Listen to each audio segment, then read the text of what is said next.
अब द्वारिकानाथ सोच रहे हैं ऐसे विश्राम करते थकते थकाते सोते जगते आवेंगे तब तो सालों बीत जाएंगे द्वारिका पहुंचते पहुंचते।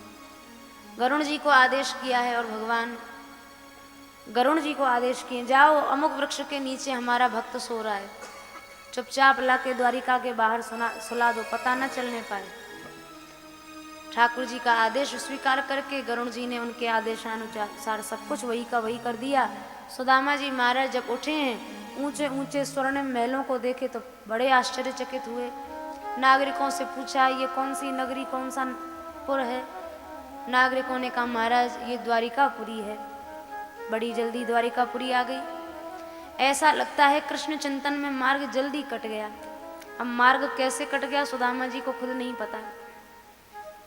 3 ड्योढ़ियों को पार किया है। जैसे चौथी ड्योढ़ी पर सुदामा जी महाराज पहुंचे हैं, वहां उन्हें भगवान के श्रेष्ठ पार्षदों का दर्शन हुआ है। सुदामा जी से उन्होंने प्रार्थना की है, हे ब्राह्मण देवता, हमारे भगवान ब्रह्मण्य देव हैं, ब्राह्मण भक्तों को अपना इष्ट मानते हैं, उनकी आज्ञा है द्वार से कोई भक्त ब्राह्मण खाली हाथ न जाए, अतः आपको अन्न धन जिस वस्तु पदार्थ की इच्छा हो आप निसंकोच मांग लें। सुदामा जी मना करते रहे, भैया धना अन्न आदि के लोभ से हम नहीं आए, हमें तो एकमात्र कृष्ण दर्शन की अभिलाषा है। तो ठीक है महाराज आप यहीं विराजें, हम भगवान को सूचना दे देते हैं। सुदामा जी ने कहा भैया उन्हें यह भी खबर कर दें कि ना उनके बाल्यकाल का सखा आया है, हो सकता है याद आ जाए। पार्षदों को सुदामा जी की वेशभूषा देखकर तो भरोसा नहीं हुआ कि ये द्वारिकाधीश के मित्र हो सकते हैं, पर चलो जो भी हो हमारा कार्य है सूचित करना, हम कर देते हैं। पार्षदों ने जाके सूचित किया है। इधर सुदामा जी महाराज मन ही मन सोच रहे हैं, पता नहीं इस अनधिकारी जीव पर कृपा होगी कि नहीं होगी, दर्शन मिलेगा कि नहीं मिलेगा। और इधर श्री ठाकुर जी ने जैसे ही सुदामा जी के आगमन का समाचार प्राप्त किया है, देखियो श्याम आयो मित्र चित्रवत रहे ने। भक्तों ने अपनी अपनी भावनाओं में बड़ा सुंदर इस चरित्र का चित्रण किया है। परम भक्त कवि श्री नरोत्तम दास जी ने शीश पगा ना जगा तन पे सुदामा जी का बड़ा सुंदर स्वरूप गाया है और द्वारपालों से ठाकुर जी के पास खबर भिजवाई है। लेकिन भागवत जी में ऐसा उल्लेख मिलता है कि ब्राह्मण भक्तों के लिए द्वारिकाधीश के महल में कोई रोक टोक नहीं थी कि पार्षदों से कहना पड़े या द्वारपालों से कहना पड़े। सुदामा जी सीधे आए हैं और सीधे द्वारिकानाथ के महल में चले गए हैं। और वहां जब श्री ठाकुर जी ने देखा है, भक्तमाल जी में लिखा है, देखियो श्याम आयो मित्र चित्रवत रहे ने, हित को चरित्र दौरी रोए गरे लागे हैं। जैसे ही श्री द्वारिकाधीश ने देखा है सुदामा जी आए हैं, दौड़कर श्री ठाकुर जी ने सुदामा जी महाराज को अपने हृदय से लगा लिया। और जब हृदय से लगाया है, रानी महारानियों को देखकर आश्चर्य हुआ, महान आश्चर्य, क्योंकि मानो एक तन भयो लयो ऐसे लाए छाती, छूटे नयो यह प्रेम छूटे नहीं अंग पागे हैं। रानी महारानियों ने देखा दोनों ऐसे एक दूसरे से आलिंगनबद्ध हो गए हैं, मानो दोनों का शरीर एक हो गया हो। ऐसा सम्मान या ऐसा आतिथ्य तो भगवान ने आज तक किसी को नहीं प्रदान किया है। दोनों मित्र परस्पर एक दूसरे से हृदय लगे हैं। श्री ठाकुर जी ने सुदामा जी महाराज को पर्यंक पर विराजमान किया है और प्रीतो व्यमुंचद बिंदुन नेत्राभ्याम पुष्करे क्षण, नेत्रों से झरझर प्रेमाश्रु बहने लगे। रुक्मणी जी पाद्य लेकर खड़ी हैं, पाद्य की आवश्यकता नहीं पड़ी। श्री ठाकुर जी ने अपने प्रेमाश्रुओं से ही सुदामा जी महाराज का पाद प्रक्षालन किया है। स्नान किया, विश्राम किया, भोजन आदि किया और उसके बाद सुदामा जी महाराज श्री द्वारिकानाथ के साथ बैठकर प्राचीन गुरुकुल काल की घटनाओं का स्मरण करने लगे। श्री ठाकुर जी ने सुदामा जी महाराज से पूछा, सुदामा जी भार्योढ़ा सदृशी नवा, आप बाल्यकाल से बड़ी बड़ी बाबाजी पने की बातें किया करते थे, तो आप कहीं सचमुच बाबाजी हो गए या गृहस्थ धर्म भी स्वीकार किया है और विवाह किया तो पत्नी अनुकूल मिली कि नहीं मिली? सुदामा जी मन ही मन सोच रहे हैं, ये कृष्ण बन गया द्वारिकाधीश पर अभी जो मन का छिछोरापन है वह नहीं गया है। ना हमारा हालचाल लिया, ना कुशल मंगल लिया, वो सीधे सीधे ब्याह की बात करने लगा। भार्योढ़ा सदृशी नवा, विवाह हो गया कि नहीं हुआ, और पत्नी अनुकूल मिली कि नहीं मिली। सुदामा जी महाराज बोले, भैया कन्हैया तेरी कृपा से सब कुशल मंगल, विवाह भी हो गया, पत्नी भी बड़ी अनुकूल परम वैष्णवी मिल गई, और तेरे दर्शन के लिए उसी के आग्रह पर मैं आया हूं। तब श्री ठाकुर जी बोले, किम उपायनम आनीतम ब्रह्मन में भवताग्रहात। तब आप अपने घर से हमारे लिए कुछ लेकर आए हैं कि ऐसे खाली हाथ चले आए। अब तो सुदामा जी महाराज ने बगल में दबी हुई पोटली को और कस लिया। भक्तमाल जी में वर्णन है, चिवड़ा छिपाए कांख पूछे कहा ल्यायो मोको, अति सकुचाए भूमि तकें दृग भीजे हैं। सुदामा जी महाराज लाने की बात पर अत्यंत संकोच में आ गए। जैसे ही पोटली को दबाया, श्री ठाकुर जी समझ गए अंतर्यामी हैं, लाए हैं पर संकोचवश दे नहीं रहे हैं। तो सुदामा जी का संकोच खुल जाए इसके लिए उनसे प्रार्थना कर रहे हैं। अणु अपि उपहारतम भक्तैः प्रेमणा भूर्यव में भवेत। सुदामा जी अगर छोटी से छोटी भेंट भी लाए हो तो संकोच मत करना। भूर्यप्य भक्तोपहृतम नमेतोषाय कल्पते। बड़ी से बड़ी भेंटों को लेकर भी मैं क्या करूंगा जिसमें भाव ना हो। भाव विहीन भेंट तो बड़ी से बड़ी भी हो तो हम स्वीकार नहीं करते। तब भी सुदामा जी ने नहीं पोटली निकाली। तब श्री ठाकुर जी कहे, भागवत जी में भी यह भाव है और श्रीमद् गीता जी में भी भगवान ने कहा है, पत्रम पुष्पम फलम तोयम यो में भक्त्या प्रयच्छति तदहम भक्त्युपहृतम अश्नामी प्रयतात्मनः। सुदामा जी महाराज, पत्र पुष्प भी हो तो संकोच मत करना, जो हो सो दे दो। सुदामा जी महाराज कहाँ देने वाले। तब तक श्री ठाकुर जी समझ गए ये स्वयं तो नहीं देंगे। स्वयं जहार बगल में दबी हुई पोटली को अपने हाथों से खींच लिया। आप तो कह रहे थे कुछ नहीं लाए, तब यह क्या है। अरे प्रभु, ये आपके आरोगने योग्य नहीं है महाराज, ये तो ऐसे ही रास्ते के लिए सूखे तंदुल चिवड़े ले आए महाराज, जी आपके आरोगने योग्य नहीं है। तब तक द्वारिकाधीश ने पोटली को खोला। अब छीना झपटी में पोटली का पुराना मैला कुचैला कपड़ा फटफटा गया। एक मुट्ठी को आरोगा, दूसरी मुट्ठी को आरोगा, और जैसे ही तीसरी मुट्ठी भरी श्री द्वारिकानाथ भगवान ने खोलत सकुचत गांठरी चितवत हरि की ओर, जीरन पट फटी छुटी परे बिखर गए तेही ठोर। जैसे ही तीसरी मुट्ठी भरी है, कांप उठी कमला मन सोचती मोसों कहा हरि को मन ओक्यो। रिद्धि कपि सब सिद्धि कपि नव निधि कपि ब्रह्मणा यह धोको। रुक्मिणी जी का हृदय कांप गया, कहीं हमारे से मन ठाकुर जी का भर तो नहीं गया। क्या करना चाहते हैं, कोई अपराध तो हमसे सेवा में नहीं बन गया। सब रिद्धि सिद्धि निधियां कांप गईं, न जाने किसको ठाकुर जी द्वारिका से और सुदामा जी के यहाँ भेज दें। सोच भयो सुरनायक को जब दूसरी बार लियो भरी झोंको। देवराज इंद्र भी घबरा गए, कहीं ऐसा ना हो अब स्वर्ग ही दे दें।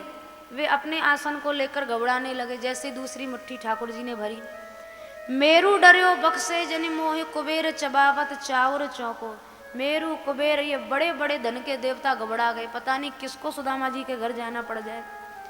हाथ गयो प्रभु को कमला कहे नाथ कहा तुमने चितधारी। तंदुल खाए मुठी दोई दीन कियो तुमने दोई लोक बिहारी। रुक्मिणी जी कह रही है, महाराज 2 मुट्ठी खाके से 2 लोक का वैभव आपने प्रदान कर दिया। अब तीसरी मुट्ठी खाके क्या हमें भी सुदामा जी के घर भेजना चाहते हैं क्या। खाए मुट्ठी तीसरी अब नाथ कहाँ निजवास की आस बिचारी। तीसरी मुट्ठी भी इसे खाके दे दोगे तो फिर स्वयं कहाँ रहोगे। रंग कहीं आप समान कियो तुम चाहत आप ही होन भिखारी। आपने सुदामा जी को तो अपने समान कर दिया, अब स्वयं क्या भिखारी बनना चाहते हो क्या। रुक्मिणी जी कंपित हो गई और रुक्मिणी जी ने कहा, भगवान ये शास्त्र का नियम है, सुस्वादु भोजन कभी अकेले नहीं करना चाहिए। जब इनमें इतना ही स्वाद आ रहा है तो अकेले अकेले क्यों खा रहे हो। हम सब 16,108 रानियां बैठी, सबको प्रसाद मिलना चाहिए। सबने एक एक किनका के रूप में वह स्वीकार किया। इधर श्री ठाकुर जी संपूर्ण रात्रि सुदामा जी महाराज की चरण दबाते रहे हैं, रुक्मिणी जी पंखा जलती रही हैं। अब तो सवेरा हुआ, सब रानी महारानियों के यहाँ खबर फैल गई, ऐसे कोई ब्राह्मण देवता आए हैं। सारी रात रुक्मिणी जी ने तो पंखा की सेवा करी और स्वयं श्री ठाकुर जी ने चरण सेवा करी है। अब तो जितनी रानी महारानियाँ सबके मन में सेवा की समुत्सुकता जाग गई। हम क्या कम है रुक्मिणी जी से, हम भी सेवा करेंगी, हमें भी सेवा सौभाग्य मिलना चाहिए। अब 16,108 रानियाँ अपने अपने घर से पूजा सामग्री थाल सजा के लाई हैं, तो कई किलोमीटर में पंक्ति लग गई। अब सुदामा जी सोच रहे हैं आज कौन से ग्रह देवता को पूजन है। सुदामा जी ने कही भैया कन्हैया, आज कोई देवता को पूजन लगे, कोई पर्व है का? ठाकुर जी बोले महाराज आप पधारे हैं, या से बड़ो कहाँ पर्व होए वो, और आपसे बड़े ग्रह देवता कौन होंगे? ये सब हमारी रानी महारानी आप ही की पूजा करवे आई हैं। सुदामा जी महाराज तो सोच के घबरा गए सुन के। सुदामा जी बोले भैया तो या को मतलब तेने भी विवाह कर लियो है? ठाकुर जी बोले महाराज ब्राह्मण देवता विवाह कियो नहीं है, विवाह तो कर लिए हैं। तो क्या मतलब कोई 100-200 विवाह कर लिए? नहीं, और ज़्यादा कर लिए, तो 2-4 हज़ार कर लिए होंगे। नहीं महाराज और ज़्यादा, 16,108 विवाह हो गए हैं। सुदामा जी तो परम आश्चर्य में डूब गए। तो भैया इतनी हजारों रानी महारानियों के साथ तू कैसे रहे? ठाकुर जी बोले ब्राह्मण देवता आपकी बड़ी कृपा है, सब मन के अनुकूल भारियाँ मिली हैं, तो हजारों रानियों के संग भी रहवे में कोई समस्या नहीं हुई, सब आपकी कृपा है।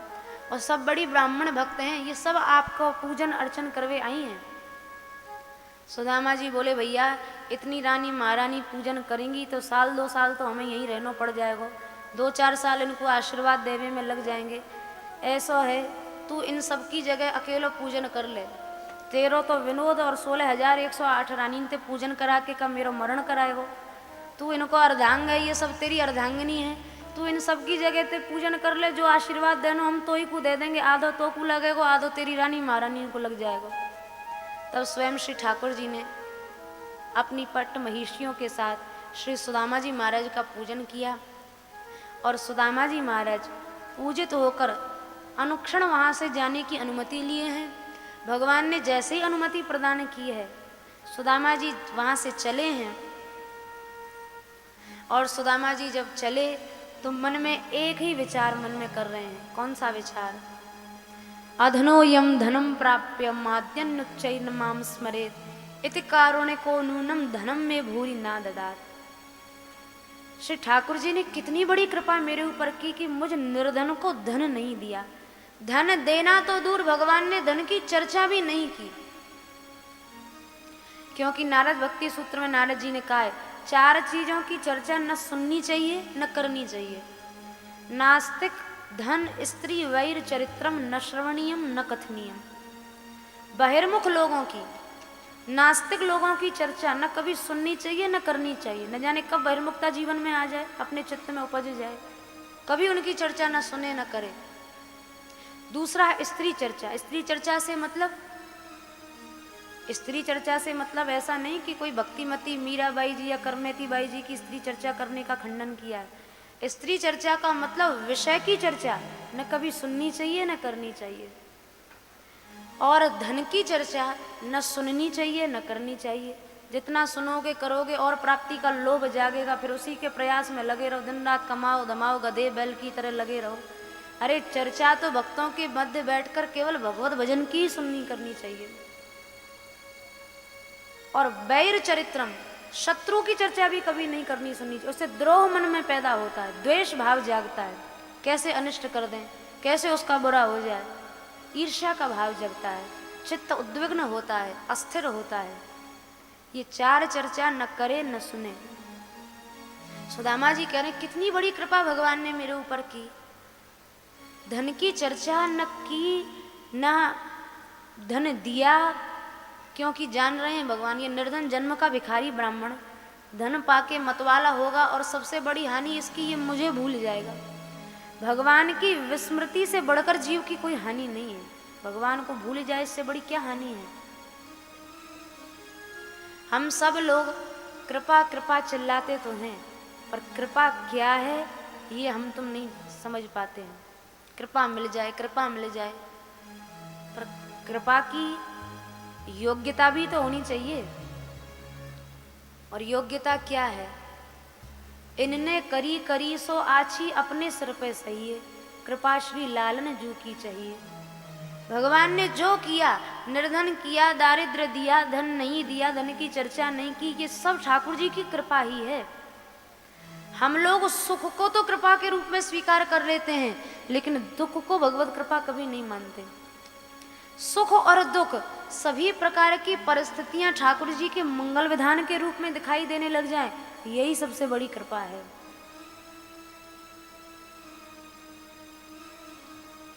सूर कछु कहवे को नाही, श्याम शरण में रहिए। हम लोग तो और दुख आ जाए तो और गालियां देने लगते हैं। इतने साल से भजन कर रहे हैं, यही दुख दिखाना था क्या प्रभु? यही दिन दिखाने थे क्या? काल ही कर्म ही ईश्वर ही मिथ्या दोष लगाए। मिथ्या दोष और लगाते हैं भगवान को। ये कृपा पाने वालों का लक्षण नहीं है। कृपा पाने वालों का लक्षण तो यही है, इनने करी करी सो आछी, इन्होंने जो किया सो अच्छा किया, अपने सिर पर सही है। अपनो दोष विचार सखीरी, इनसो कछु न कहिए। कुछ बुरा हो जाए तो भगवान ने किया, ऐसा नहीं, ये तो हमारे ही कृत कर्मों का फल है, ये हमारे ही कर्म विपाक बनकर आए हैं। भगवान ने ऐसा किया है, ऐसा कभी भक्त नहीं सोचता है। वो अपना ही दोष देखेगा तो। सूर कछु कहवे को नाही, श्याम शरण में रहिए, कृपा श्री लालन जीव की चाहिए। सुदामा जी महाराज वास्तविक कृपा के स्वरूप को समझे हैं। मुझ निर्धन को भगवान ने धन नहीं दिया, ये बहुत बड़ी कृपा है।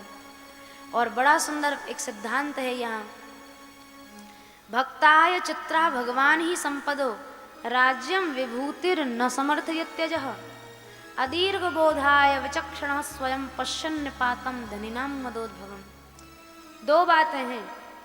पहली बात तो भक्त को भगवान कभी धनादि नहीं देंगे, और यदि दे भी देंगे तो भगवान उस धन से उत्पन्न होने वाले मद से जीव को बचा लेंगे। धन हो और मद ना हो, ये भगवान की वास्तविक कृपा है। नहीं तो प्रायः असुको नहीं जन्मा जगमाही, प्रभुता पाहि जाय मद नाही। ये असंभाव्य स्थिति है। ऐसा संभव नहीं हो पाता है कि धन हो, प्रभुता हो, वैभव हो, ईशता हो और उसका मद न हो। सुदामा जी महाराज को भगवान ने सन्मुख खड़े होकर धन नहीं दिया, क्योंकि सामने से धन देंगे तो ये मदांध हो जाएंगे, धन के मद में अंधे हो जाएंगे। और पीछे से इतना कुछ दे दिया कि देवराज इंद्र के पास भी वो वैभव नहीं है, तो पीछे से क्यों दिया? इसलिए दिया कि सुदामा जी की भक्ति के आगे ठाकुर जी सोच रहे हैं, मैं इनको जो भी कुछ दूंगा सो बहुत कम है। अत्यंत संकोच में आके छिपकर भगवान ने दो लोगों का वैभव सुदामा जी को प्रदान किया है। जिस समय राम जी ने विभीषण जी को लंकाधिपति बनाया है, तो वहां गोसाई जी ने स्पष्ट संकेत किया है। गोसाई जी महाराज वहां स्पष्ट कहे हैं, सोई संपदा विभीषण ही सकुच दीन रघुनाथ। कितनी बार मस्तक काटने पर रावण को जो संपदा मिली थी, वो विभीषण जी को केवल राम जी के शरण में आने से राम जी ने संकोच में आकर दी। मैं क्या विभीषण को दे रहा हूं, इसकी भक्ति के आगे तो ये कुछ भी नहीं है। सुदामा जी को इतना कुछ दे दिया पर पीछे से छिपके दिया, क्योंकि जो दूंगा सो सुदामा के लिए सब कम है, इसकी भक्ति के आगे सब कम है। अत्यंत संकोच में आके सुदामा जी को दिया है। और सुदामा जी महाराज जिस समय घर को लौटे हैं, सुदामा जी महाराज द्वारिकापुरी के उस वैभव को, ऐश्वर्य को देखकर आश्चर्यचकित हो गए। सुदामा जी के मन में तो सोच हो गया, कहीं ऐसा तो नहीं कि ये मैं स्वप्न देख रहा हूँ, या कोई मेरी बुद्धि भ्रमित हो गई है, या मैं रास्ता भटक गया हूँ, या राजा ने रही सही झोंपड़ी भी उखाड़ फेंकी और नगर बसा लिया है। सूरदास जी का पद है, सुदामा महलन देख डरे। डर गए सुदामा जी महाराज। और इधर से सुशीला जी दास दासियों के साथ जब चली हैं, दूर ही ते चीनी कहो आयो पिय द्वारिका सो, सज के सुदामा वाम उठी अतुराय के, उर्वशी तिलोत्तमासी पूर्व चित्ती मेनकासी, सेविका हजार लीनी चली संग चाय के, पान दान वारी केती पीक दानवारी और पंखावारी पटवारी चली अति धाय के। आरती उतारे गाय मंगल मनावे विप्र अति सकुचाए वह फूलें सुख पाए के। सुशीला जी दौड़ के गई। दास दासियों के बीच में ऐसी लग रही है सुशीला जी जैसे साक्षात महालक्ष्मी जी आई हो। आरती का थाल लिए सुदामा जी का सत्कार करने अनेकानेक सुंदर सुंदर देवियां साथ में चल रही हैं। श्री सुदामा जी महाराज ने जब सुशीला जी के उस स्वरूप को देखा है तो सुदामा जी को तो और भय हो गया। सुदामा जी को लगता है जरूर कोई राजा यहाँ आ गया है। अब हमारी सब परिवार गृहस्थी तो कैद कर ही ली है। अब लग रहा है ये रानी हमें पकड़ने के लिए आ रही है। आलिन के यूथ ज्यों ज्यों आदर सो बोले आए त्यों त्यों डर पाए पग आगे को न देते हैं। जैसे जैसे दास दासियां आगे बढ़ रहे हैं, आइए महाराज स्वागत है, ऐसे ऐसे सुदामा जी पीछे को भागते जा रहे हैं। अब ये हमें पकड़ेंगी, हमें कैद करेंगी। पंडित न ज्योतिषी न वैदवा न कौतकी हो, रानी जो बुलावती है कहो कौन देत है। सुदामा जी को लगा मानो ये हमें कोई ब्राह्मण समझ के या ज्योतिष का प्रकांड विद्वान ज्योतिषी समझ के या वैद्य समझ के हमें पकड़ने आ रही हैं। सुदामा जी कह रहे अरे देवियों मैं न पंडित हूँ, न मैं कोई विद्वान हूँ, न ज्योतिषी हूँ, न वैद्य हूँ, तुम क्या कर लोगी मुझे ले जाकर।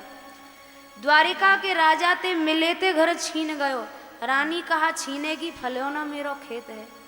एक द्वारिकाधीश से मिलने गया तो रही से गांठ की झोंपड़ी भी उड़ गई।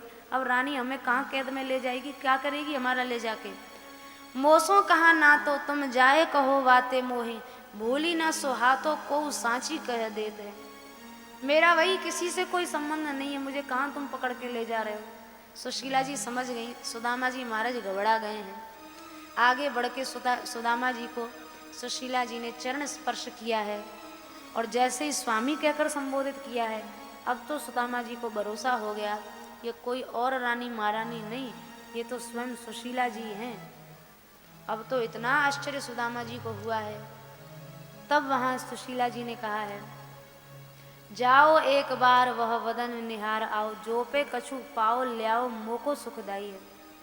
हे नाथ इसीलिए तो एक बार मैंने आपके उत्तम श्लोक भगवान दर्शन करने के लिए मैंने आपको भेजा था। एक बार दर्शन कराओ, मांगने जांचने की जरूरत नहीं है, उनके तो दर्शन मात्र से सब दुख दारिद्र का हरण हो जाएगा। और वही हुआ। और सुदामा जी महाराज की रहनी देखो, भक्तमाल जी में लिखा है वह हरि ध्यान रूप माधुरी को पान तासों, राखे निज प्राण जाके प्रीति रीति नई है। भोग की न चाह ऐसे तनु निर्वाह करें, धरें सोई चाल सुख जाल रसमयी है। अनंत सुख वैभव सुदामा जी को मिल गया, पर सुदामा जी की रहनी वैसी की वैसी। ऐसा नहीं उस वैभव को पाके कोई मदोन्मत्त हो गए हों, मतवाले हो गए हों। वही ठाकुर जी के ध्यान में दिन व्यतीत होता है, वही भजन में सब समय चला जाता है, वही भिक्षा वृत्ति से जीवन निर्वाह कर रहे हैं। वही जीवन एक रस रहनी सुदामा जी महाराज की है। और श्री सुदामा जी महाराज श्री ठाकुर जी की उस अत्यंत कृपा करुणा का विचार करके उनका हृदय गदगद हो गया। सबका दुलारा है मेरा कृष्ण कन्हैया, सबका दुलारा है मेरा कृष्ण कन्हैया, सबका दुलारा है मेरा कृष्ण कन्हैया, सबका दुलारा है मेरा कृष्ण कन्हैया।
विवश झूठन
श्री सुखदेव जी ने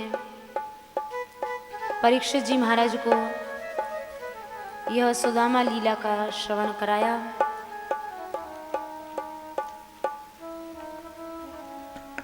इसके आगे परीक्षित जी की जिज्ञासा पर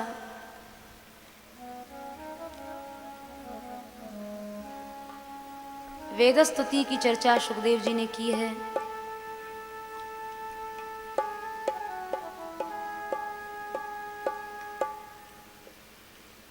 शंकर जी के संकट मोचन की कथा कही है।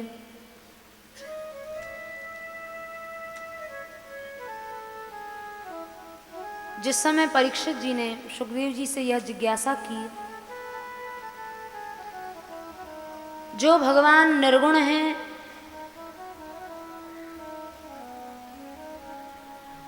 जो भगवान लक्ष्मीपति हैं, उनके उपासक तो विरक्त, निष्किंचन, अवधूत देखे जाते हैं, और जो शंकर जी अवधूत हैं उनके उपासक ज्यादा राजसी तामसी देखे जाते हैं। ऐसा विपरीत फल क्यों है? सुखदेव जी कह रहे हैं, परीक्षित जी यही जिज्ञासा स्वयं युधिष्ठिर जी ने जब भगवान से की, तब भगवान ने स्वयं समाधान किया था। शंकर जी, ब्रह्मा जी ये रजोगुण तमोगुण से उत्पन्न होने वाले देवता हैं, इसलिए इनकी उपासना से राजस तामस का आना स्वाभाविक है। और स्वयं भगवान जो हैं वे निर्गुण हैं, गुणातीत हैं, इसलिए उनके उपासक परम निष्किंचन निष्काम देखे जाते हैं। एक बार तो स्वयं शंकर जी वरदान देकर संकट में पड़ गए थे। वृकासुर को वरदान दे दिया, तू जिसके सिर पर हाथ रखेगा वह नष्ट हो जाएगा। उसने ऐसा वरदान मांगा था, मिल गया वरदान। वृकासुर ने पार्वती जी के रूप लावण्य से मोहित होकर शंकर जी के मस्तक पर हाथ रखने के लिए दौड़ पड़ा। अब तो शंकर जी संकट में पड़ गए, भगवान श्री हरि के शरणागत हुए।